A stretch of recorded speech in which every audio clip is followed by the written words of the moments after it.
Ce qui m'a permis de guérir, ça a été le changement dans ma relation avec mon poids. Ma volonté d'accepter tout poids auquel mon corps voudrait se trouver, ça a clairement fait fonctionner le processus de guérison. Mais accepter mon poids et l'image que j'avais de moi, ça a aussi été la partie la plus compliquée du processus. Vous avez probablement essayé de combattre votre poids pendant des années et des années, et là aujourd'hui, vous espérez secrètement peut-être que l'alimentation intuitive, que le travail sur le comportement alimentaire va être la solution pour mincir. Je suis désolée de vous dire que c'est pas le cas. Par contre, elle vous permettra d'avoir le corps et le poids que vous êtes censé avoir. Et c'est aussi la meilleure chance pour vous de retrouver un appétit normal, une relation normale avec la nourriture et de stabiliser au moins votre poids. Si vous vous dites qu'il est inacceptable de laisser votre corps atterrir là où il est censé atterrir, là où il a envie d'atterrir, là où il doit atterrir, c'est que vous êtes toujours dans le déni vis-à-vis des effets néfastes que le contrôle a sur vous, sur votre poids, sur votre cœur, sur votre esprit.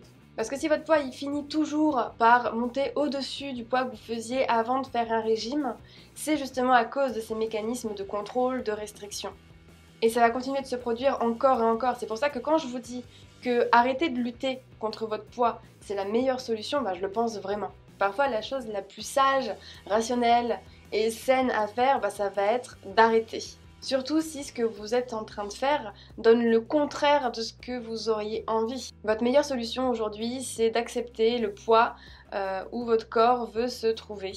Et de l'accepter avec bienveillance, de le nourrir, de l'aimer, de le chérir, parce que c'est quand même grâce à lui que vous êtes là aujourd'hui. En lâchant prise sur votre poids et en travaillant sur votre comportement alimentaire, votre poids va probablement du coup se situer et atterrir quelque part au milieu du yo-yo que vous avez fait toute votre vie. Mais il se peut aussi que pendant un certain temps, surtout au début, que votre poids reste du coup dans la fourchette haute de votre yo-yo et vous pourrez rien y faire. Vous avez déjà essayé de modifier les choses, vous avez vu que c'était pas possible. Votre corps va continuer à se battre, vous allez continuer à vous battre contre votre corps jusqu'à la fin de votre vie.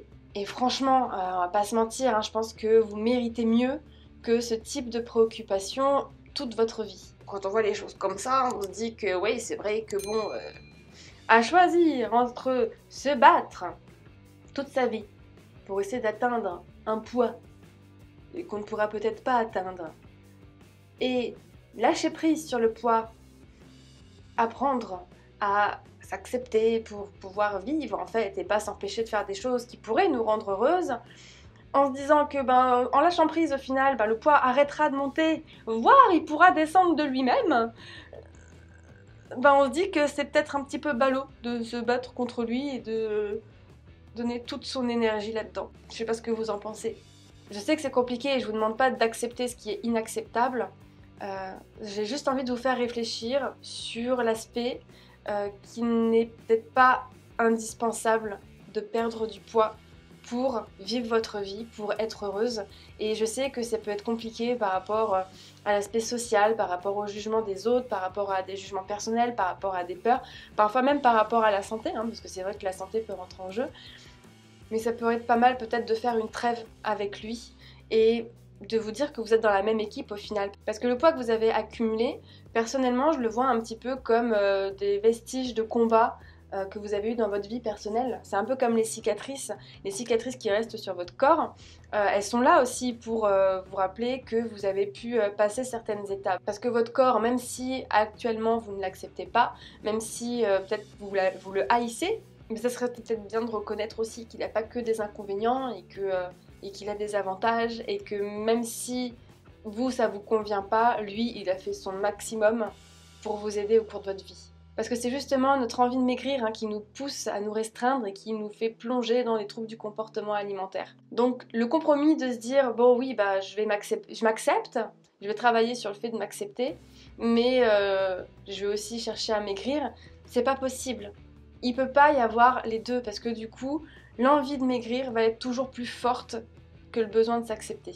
C'est soit vous cherchez à vouloir perdre du poids, soit vous cherchez à faire la trêve avec votre corps et vous les laissez faire. Et je comprends tellement si aujourd'hui vous n'arrivez pas à faire ce choix entre maigrir ou faire la trêve avec votre corps. C'est pas de votre faute au final, hein, parce qu'on est dans une société qui nous met une pression mais insoutenable sur notre apparence physique, sur le fait qu'il faut être mince pour être en bonne santé. Et du coup, c'est pas de votre faute si vous avez cette envie-là de perdre du poids. C'est la faute de la société dans laquelle on vit. Donc je vous demande pas de la nier cette envie parce que je sais que c'est compliqué et je sais qu'elle est là aujourd'hui. Mais je vous demande d'essayer de prendre un peu de recul et d'essayer de la mettre au second plan. De mettre vraiment au premier plan l'aspect d'être heureux, d'apprendre à s'aimer et ça peu importe le poids que l'on va faire après par la suite. Mais je sais que là, à l'heure actuelle, c'est impensable pour vous d'imaginer ça. Mais c'est juste un axe de réflexion cette vidéo. Parce que je pense que même si moi j'avais vu ce genre de vidéo, au début ça aurait été compliqué. C'est avec le temps au final que vous allez apprendre à peut-être voir les choses différemment. Mais en tout cas ça va être indispensable si vous voulez guérir des troubles du comportement alimentaire. Peut-être que vous pensez aussi que si vous arrêtez ce processus de perte de poids, si vous faites la trêve avec votre corps, c'est comme si vous abandonniez au final. Mais vous allez abandonner quoi ? Vous allez abandonner les restrictions, les troubles du comportement alimentaire, un combat en vain contre votre corps, parce que c'est toujours lui qui aura le dernier mot au final, même si vous passez peut-être 20 ans, 30 ans à chercher à atteindre votre poids idéal et que vous arrivez peut-être à maintenir ce poids idéal, il finira forcément par monter, parce qu'à un moment donné, vous allez baisser votre garde et votre corps, il va reprendre le dessus. Il est pas fou, hein, il est là en train d'attendre, en train de dire vas-y, j'attends qu'elle soit en position de faiblesse et vas-y, je reprends le poids que je suis censée faire parce que c'est pas elle le patron. Et vous allez aussi abandonner la fausse croyance que vous allez gagner en confiance en vous en étant plus mince. On se dit souvent qu'abandonner, laisser tomber, quitter, que au final c'est parce qu'on est nul, qu'on sert à rien, qu'on n'a aucune volonté, qu'on a raté. Mais au final, ça a aussi des bons côtés d'abandonner, de quitter, de laisser tomber. C'est comme si vous vous sentiez mal dans une relation amoureuse et que vous décidiez au final d'arrêter cette relation amoureuse, de quitter la personne ou de vous rendre compte que le travail dans lequel vous êtes ne vous permet pas de vous épanouir et de vous rendre heureux, ne vous convient pas, ne vous correspond pas et du coup vous allez quitter cet emploi pour essayer d'en trouver un autre.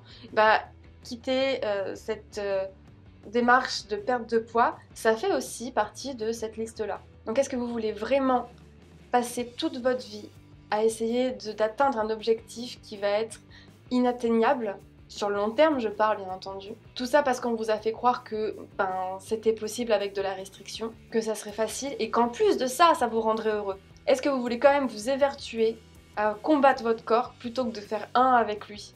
Parce qu'au final, votre corps, c'est votre meilleur ami. Hein. Si au lieu de devoir passer par de la perte de poids pour être heureuse, tu cherchais à être heureuse directement. Découvrez qui vous êtes, découvrez ce qui vous anime, ce que vous aimez, ce que vous avez envie de faire, sans avoir en tête cette histoire de poids, le jugement des autres. Si vous avez envie d'aller dans la piscine avec vos enfants, aller dans la piscine avec vos enfants, peu importe, les gens autour de vous, peut-être qu'il y en a qui vous regarderont, mais il y en a qui vous regarderont sûrement avec envie en se disant « Oh Seigneur, moi j'aimerais tellement pouvoir faire ça, mais je me sens tellement mal dans mon corps pour le faire. » Faites ce que vous avez envie de faire sans avoir ces pensées parasites là qui viennent vous bouffer l'esprit, vous bouffer le moral. Vivez, vous empêchez pas de vivre parce que vous avez, selon vous, du poids en trop. J'espère que cette vidéo pourra vous donner un axe pour commencer à y réfléchir parce que vraiment, la perte de poids, c'est pas ce qui va vous rendre heureux. Donc avant de quitter cette vidéo, n'hésitez pas à la liker, à la partager et puis à vous abonner si c'est toujours pas fait. Et puis on se voit demain pour une nouvelle vidéo.